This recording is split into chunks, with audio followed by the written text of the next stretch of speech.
이렇듯 사적 제재 논란은 최근 들어 더 끊이지 않고 있습니다. 갈수록 심각해지는 사적 제재 문제. 이대로 괜찮을까요? 사적 제재 대응 방안은 신예림 기자가 취재했습니다. 법이 처벌하지 못한다면 내가 대신에 벌을 주겠다. 매일같이 쏟아져 나오는 강력범죄 사건들과 그에 비해 터무니없이 낮은 선고 형량은 자연스레 사적 제재 열풍을 불러왔습니다. 소위 악인들에게 벌을 주고 그들의 신상을 공개한다는 게 어딘지 모르게 통쾌함을 주기도 하지만 그렇다고 이 같은 행위가 정당성을 갖지는 않습니다. 물리적인 사적 응징뿐 아니라 신상 공개도 경우에 따라 사실적시 명예훼손과 개인정보보호법 위반 등에 해당할 수 있습니다.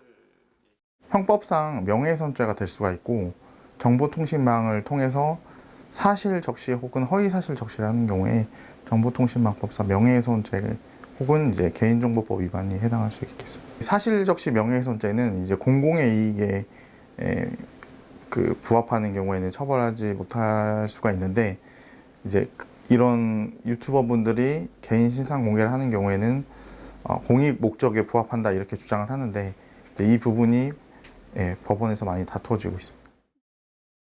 사람들은 왜 사적 제재에 열광할까? 주 원인은 지금의 사법 체계가 국민의 법 감정을 따라가지 못하기 때문입니다. 전문가는 형법의 형량 자체를 높이는 것이 문제 해결을 위한 하나의 대책이 될 수 있다고 조언했습니다. 국민의 법 감정에 맞춰 양형 기준과 처벌 조항 등을 개선해 사적 제재를 예방해야 한다는 것입니다. 결국에는 형벌이 국민이 원하는 수준만큼 되지 않으니까 문제가 되는 거죠. 형법에 있어서 그런 징역행 상한이라든지 지금은 개정할 때가 되지 않았나. 징역으로 따지면 50년이 최고형이니까 그 이상은 줄 수가 없어서 미국 같은 경우에는 합산식이잖아요. 각 죄마다 다 합산을 시켜서 선고하는 게 가능하니까 법적으로 결국 입법이 이루어져야 되지 않을까. 사적 제재에 대한 세부 논의가 필요하다는 의견도 나왔습니다. 현재는 관련 법률이나 제도가 없어 이에 대해 체계적으로 대응하기 어려운 상황.